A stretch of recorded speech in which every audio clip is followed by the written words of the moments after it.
fiery horse with the speed of light, a cloud of dust, and a hearty Hi-Yo Silver, the Lone Ranger.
With his faithful Indian companion, Tonto, the masked rider of the plains led the fight for law and order in the early days of the western United States.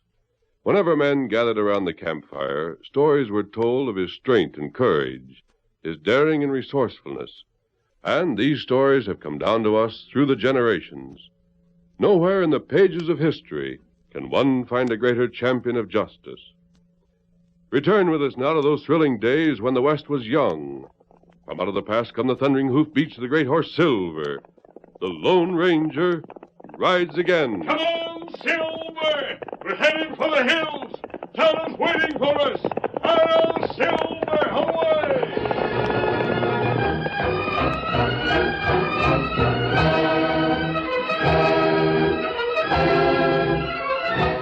Young Dale Walton and his pretty wife Madge came to the West during the gold rush, hoping to make their fortune. Dave staked a claim and worked hard day after day in the blistering sun. The days lengthened into months. And then one afternoon, Madge hurried toward him. Dale? Dale? Oh, hello, honey. What's up? Dale, I wanted to speak to you. Oh, sure thing. What is it? Anything happen up to the house? No, but Abe Foley stopped by. He wanted to see you. Oh, Abe Foley, huh? Why didn't he come over here? He knows where my claim is. He knows I'll be working this time of day. Oh, don't be so touchy about Abe. He's all right, Dale. I don't like the way he calls on you at the house all the time, saying he wants to see me. But, Dale, all he wants is to help us. You don't understand, Abe, that's all. Pack of help he'd be to anyone. Anytime he thinks of anyone else, he thinks 10 times of himself at the same time. What do he want? He really wants to be our friend. Is that all? No, wait.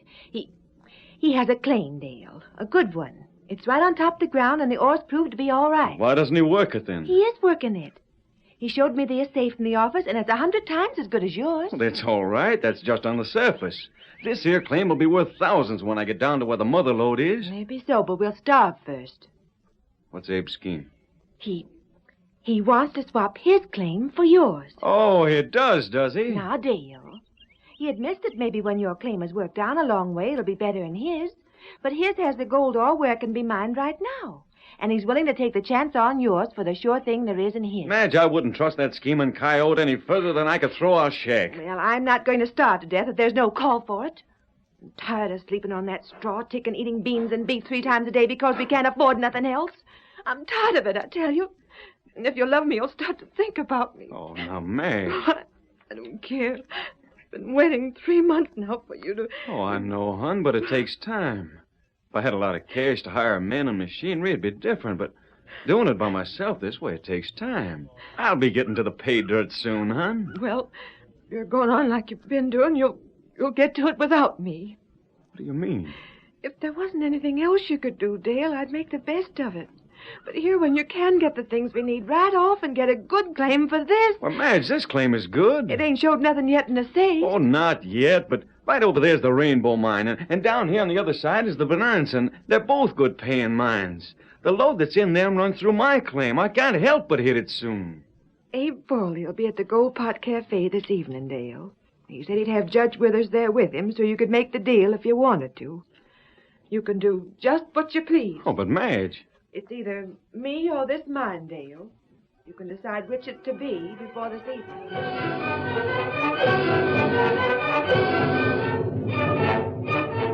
Let me get this all straightened out in my own mind now, Dale. You mean you just want to swap with Abe Foley? That's what Abe says. I thought it was. You see, Judge, this claim of mine has good croppings, and Dale needs the cash right now. And you're willing to take his claim now for what there may be in it in the future? Yep. Got the agreement all drawn up here, Judge, and it's legal and in the right form. You seem to know something of the law, Abe. Oh, I know enough. Now, this paper's all ready to be signed. How about it? You thought it over mighty careful, Dale? Well, I reckon so. I hate to let go of my claim, but it's that or Madge. I guess I gotta sign it. Well, it's up to you, Dale. Oh, doggone it all. I don't know, though. There might be nothing at all to that claim of Abe's. That's crazy. Now, see here, I'll tell you what I'll do. I'll put another paragraph in this agreement just so as the two of you'll know I'm on the level. What kind of paragraph? All right, here's what I'll do. I'll sign an agreement to pay Dale $10,000 for his claim. And then what he gets from my claim can apply on that debt. And if he don't get the $10,000, then I'll pay him the $10,000. My golly, Abe, you're mighty generous. Gosh, will you do that, Abe? Yes, I will. But I don't see why you're so good to me all of a sudden. I ain't good to you. What do you mean? If I told you, you'd lick me, chances are. I wouldn't. But the thing is, Dale, I think Madge is the finest girl I've ever known. Why, you... Now, listen here. I like her, and I want her to have the best of everything. But don't get me wrong, Dale. I know she's head over heels in love with you, and, well, that's all right with me. But I want you to be able to do the right things for her and support her good. Dale, I reckon maybe you and me was wrong in thinking Abe was trying a skin game on you. I never thought you was anything but a crook, Abe. I guess maybe I owe you an apology. Get a witness and I'll sign this paper. Just write in the new paragraph first, though, to make sure you don't lose nothing, Dale. For 2 weeks, Dale Walton worked tirelessly at his new claim. Then, one evening...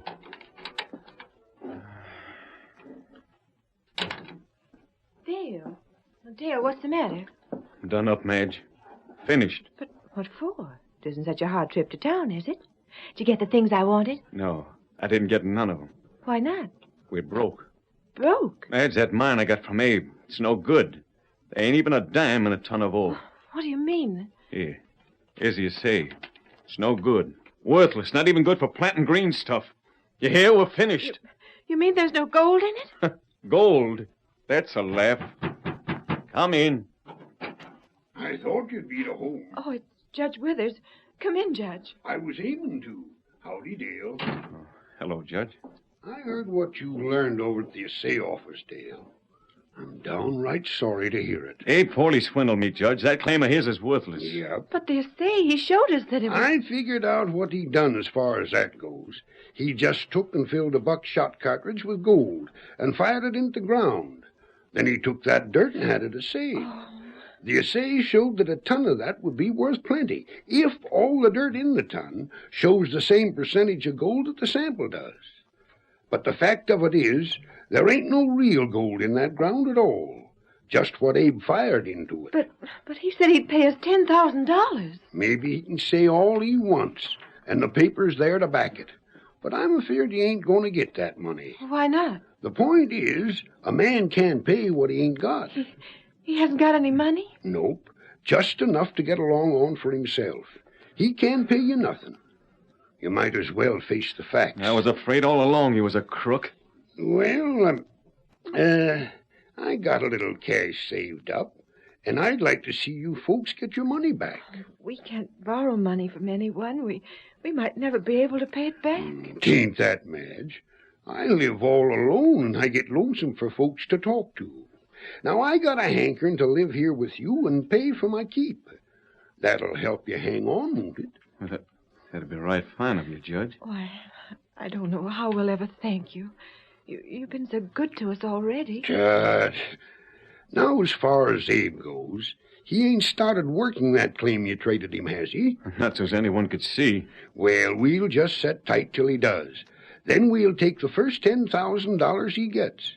With this here paper deal, you got the winning hand. You're sure that agreement's binding? Sure is. Abe maybe knows law, but that's one time he didn't know enough to leave himself any loopholes so's he can get out of paying what he's agreed. As soon as he hits pay dirt, you can start collecting that debt. Now I reckon I'd best get my things and move in. For an old man, I got a heap of stuff collected. There'll be room for anything you want, Judge.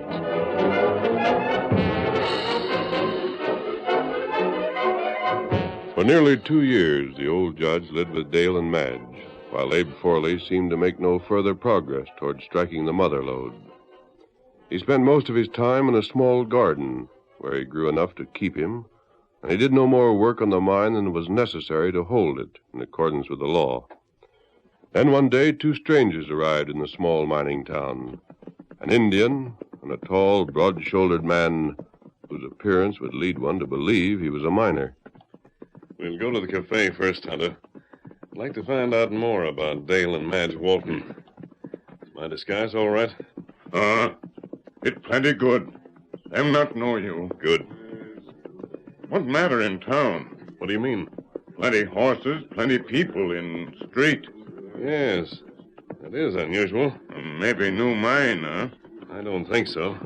Most people seem too quiet. There isn't a crowd gathered to celebrate anything, Tonto. Something's happened. Oh. We'll soon find out what it is. Steady, boy. Oh, Scout. Oh. Tonto, most of those people look as if they just come out of the church. It isn't the usual time for people to gather there. Come over this way. We'll get close to the group of people and see what we can find out. Them look plenty sad. Yes. Quiet, Tonto. I think that's Madge and Dale Walton themselves. I can't realize that Judge Withers is dead. Not me, Madge. I got to think as much of him as I would my own pa. Now he's gone. Yeah, now, honey, be brave till we get home again. Then you can cry your heart's content. I'll try. That judge sure had a lot of friends, didn't he? Mm-hmm. Some of them I never saw before. Oh, Dale, here comes Abe Forley. Oh, that rotten. He's come here to crow, most likely. Well, folks, sure sorry the judge had to go. Sympathize with you. Fine man, Judge Withers. He helped me out a lot, too. You got a lot of nerve. Howdy there. Now, boy, this ain't no time for argument. I want you to know how I feel for you. Howdy, Jim. It's real good of you to tell us. Judge was just about like one of the family to us. Yep. Next to him, I reckon you've been as good a friend as anyone could find. You can count on that, Dale. I wish you two would get over the feeling you have toward me. You know, I'd help you out if I could just get the money to do it. You would. You're just a low-down swindler, Abe Forley. That paper we signed was square and legal. If I ain't got the money to help you out, it ain't my fault. Madge, let's clear out of here. Come on, honey. All right, Dale. Bye, Jim. Goodbye, Dale, Madge. Right touchy about that deal I made with them, ain't they? Abe, what do you reckon Madge and Dale will do now? What do you mean, Jim? Well, they'll sure have to do something to starve. I reckon from what I heard, the judge didn't have nothing to leave 'em. They've been living on what he could get from marrying folks and settling arguments. Well, maybe I'll help 'em out. You sure ought to.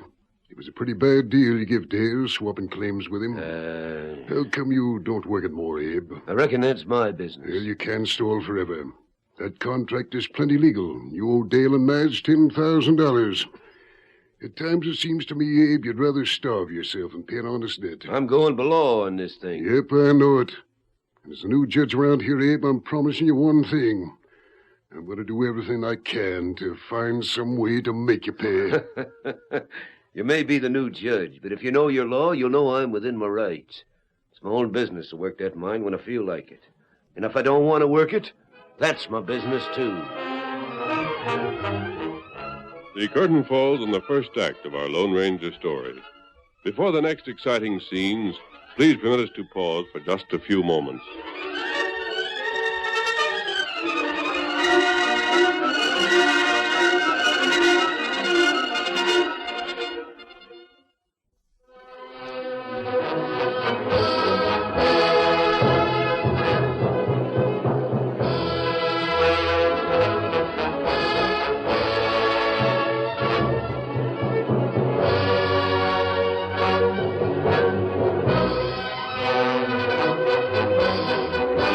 Now to continue our story. When old Judge Withers died, Dale and Madge Walton were left without money or friends, and as long as Abe refused to work the claim, they would be unable to collect the $10,000 he owed them. But the Lone Ranger had learned all the facts of the case and discussed it with Tonto in their camp just outside of town. Tonto, something has to be done to help those young folks out. Abe Forley works that claim for about 2 hours a day. I wonder why. Him have some scheme. He traded claims and agreed to pay Dale $10,000. It looks now as if he didn't intend to pay Dale that money at all. And yet, why did he trade claims in the first place if he didn't want to get anything out of the claim he took from Dale? Him know plenty law. Him study law, niece. Then, Tonto, I think we'd better study the laws, too. Perhaps we can find out something that Judge Carter hasn't been able to find. Where you go? I'm heading east, Tonto. There's a city not very far from here where I might find out what I want. If I start now, I can be there in 2 days' time. Here, Silver. Help me put the saddle on Silver, Tonto. While I'm going, you keep a close watch on Dale and Madge Walton. See that they're taken care of as we planned. Tonto do it. Yep. Steady, Silver. We have a hard ride ahead of us, old boy. I'll be back here in a week, Tonto, and I hope I'll have something, some law, with which to help those young people. Hello, Silver! Away!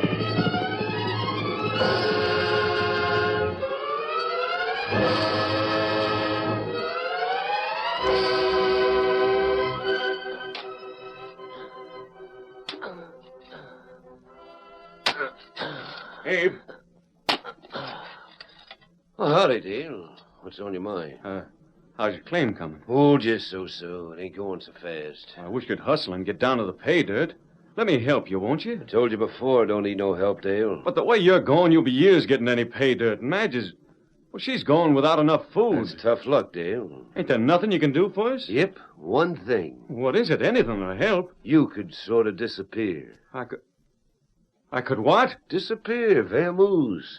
And Madge could maybe marry me, and she wouldn't be hungry no more. So that's your game, is it? Trying to starve me out? Why, Oh, it ain't no skin off of my nose what you do. Just making a suggestion, that's all. Look here, Abe. You owe me $10,000. Is that so? You've got to work this here claim harder. I've got to have some food. Ain't that too bad? But, Abe, Oh, I ain't fooling. We're starving, Abe. Starving. You can't let me have money. Let me have some of the stuff that you got growing in your garden. I ain't got enough of my own self. Not enough. Why, you've... Too bad, Dale. But see here, there ain't a thing I can do to earn money around here. There ain't even any land left that I can stake a claim on and dig. Well, there's the land I swapped you. You know what that sand is good for? Nothing. You might plant potatoes. Oh, it's too dry there. They'd burn right up. Sorry, Dale, but I don't see what I can do for you. I made a square deal and you signed it. But you owe me $10,000. Let me have some food for part of it. Well, you might see Jim Carter, the judge. Maybe he'll sue me.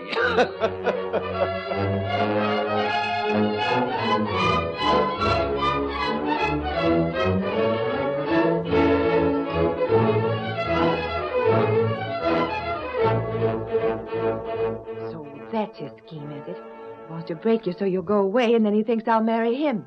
Something like that. Well, I won't.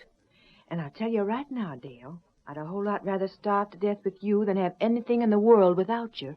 So there. Oh, gosh, Madge. It was my fault in the first place. You'd have stuck to your own claim if it hadn't been for me. Oh, no, now, that's all past. Well, what do you suppose that is? Well, I'll go see Madge. You sit still. Me come back. Oh, it's the engine again, Madge. Well, I suppose you might as well come in, Injun. Shut the door.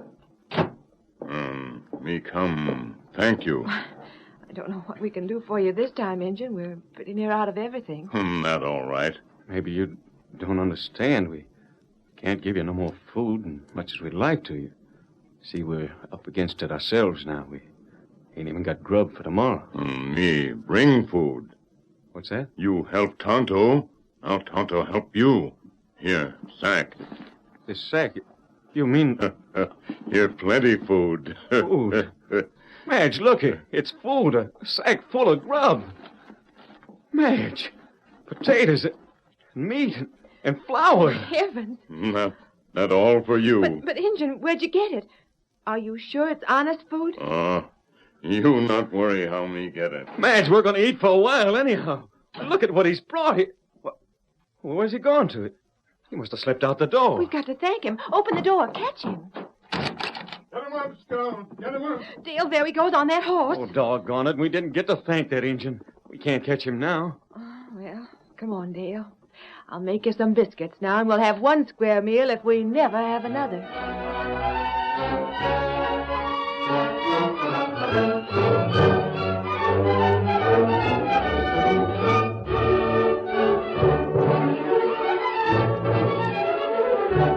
Tonto followed the instructions of the Lone Ranger and brought food to the home of the young couple every day. Then, one evening, the Lone Ranger came with him. Who are you? Wearing a mask. Well, Injun, who is he? What's it all mean? And this feller, my friend. You trust Tonto. You trust Lone Ranger feller, too. A Lone Ranger? Dale, I've heard about him. Mister, do you call your horse Silver? Yes, Madge. And Tonto, the Injun. Madge, we should have guessed before this. Listen, mister, what do you want with us? I want you to come with me, Dale. I'll come, wherever you want me to. Then we'll go to the cafe and meet Abe Forley there. He's going to buy you a drink, Dale. I have a horse for you to ride, and while we ride, I'll tell you exactly what you're to do. Dale, go on. Go with him. No one ever went wrong yet trusting the Lone Ranger.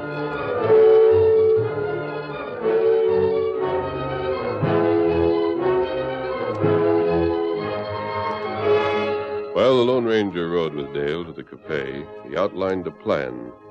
A short time later, Dale pushed through the crowd in the cafe until he stood beside Abe Forley. Well, Dale, sure a long time since you was here. Yeah, sure is. Your thirst get the better of you, huh? Boys, here's Dale with his tongue hanging out. What'll we do about it? Seems to me the least you can do is buy me a drink. Yeah? Well, maybe I will. I can always get a few cents together selling green stuffs for a drink. Hey, barkeep, set up another for Dale here. Abe, you can deduct what my drink cost you from that $10,000 you owe me. Boys, this is a good one. Paying off a part of the $10,000 I owe Dale by buying him a drink. Even that's more than I expected from you. Oh, no, I'm not so tight, Dale. Just that I ain't had the money. Yeah. But things will be a sight different from now on. What do you mean, different? Well, Dale, boys, right now you're looking at Abe Forley, and he's most broke. But wait till next week. I'm almost at the pay dirt and the claim that my pal Dale here was good enough to give me. And when I strike it, I'll buy drinks for all of you.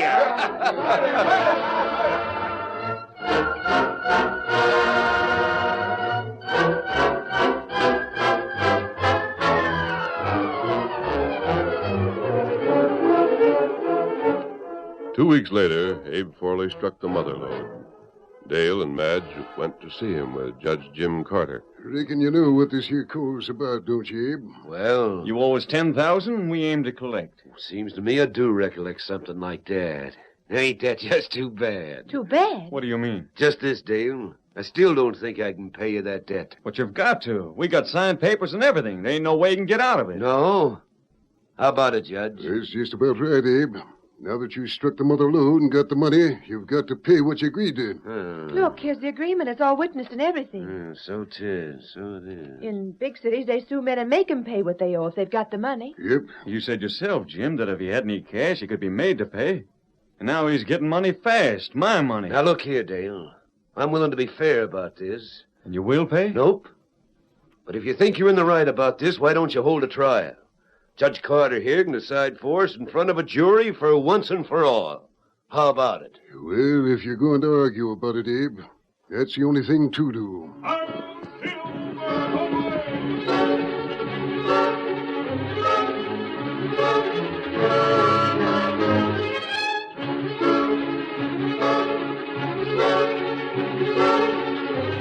On the appointed day, in the small room used for the trial, Abe Forley, well-dressed and perfectly at ease, stood before the judge. I suppose you get this over with just as soon as you can, Judge. I'm a busy man. Won't take long.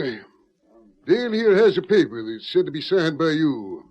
Is that you writing? Oh, that? Yeah. Sure, I signed it. You promised to pay him $10,000 2 years ago. Yep, 2 years ago. Couldn't pay it when I didn't have it. But now you've got it. Abe, I reckon you've got to pay it now or go to jail. You better study the laws, Jim. For a judge, you ain't up on 'em much. What are you getting at, Foley? Just this. In accordance with the laws of this here state, a debt that stands for 2 years without a payment being made on it, or without any acknowledgement of that debt in writing, it's outlawed and can't be collected. So that was your game, was it? That's why you didn't try to work the claim till recent. Here's the law book, Jim. It's all marked in case you want to check up. Doggone if he ain't right, Dale. Then we'll never get our money. That's it. Only now it ain't your money. I wanted you to find out in regular trial so as you wouldn't have no kickback. The law sure is plain, Dale. 2 years run out just a few days back. Hold on. There's more to this law. What is this? And this is a trial. Dale can produce his witnesses, can't he? Sure, but... What good are witnesses? Stand up, you men sitting there. Madge, look, there are about 10 fellas getting... What's the idea of this? You thought you'd swindle Dale by means of that new law that was passed a few years ago. All right. That law states that a payment is made on the debt in the course of the 2 years. The debt is renewed for another period of 2 years. Hey, you men, I want all of you that will bear witness to the fact that this man bought Dale a drink the other evening to say aye. All of you that will come to this stand and swear that Dale told Abe to apply what the drink cost and what he owed him, and swear that Abe agreed to that, say aye. Yes, I hear that myself. Then, Your Honor, the debt is renewed by the fact that Abe Pauly made a payment on the account when he bought the drink. And Dale can collect every penny of the $10,000 as fast as the claim is worked. By golly, you're right. Madge, did you hear that? Dale, we can collect the money. Everything's going to be all right. Yes, but You've got nothing more to say, Abe. You've got too doggone wise for these parts, and you're going to pay for it or go to jail. It's a masked man framed this. Hey, where's the masked man going to? Oh, we got to catch him. We ain't thanked him proper yet. Wait, mister, wait. He's gone. Yes. And if it hadn't been for him, for the Lone Ranger, we'd be starving today. Silver, away!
The story you have just heard is a copyrighted feature of the Lone Ranger Incorporated.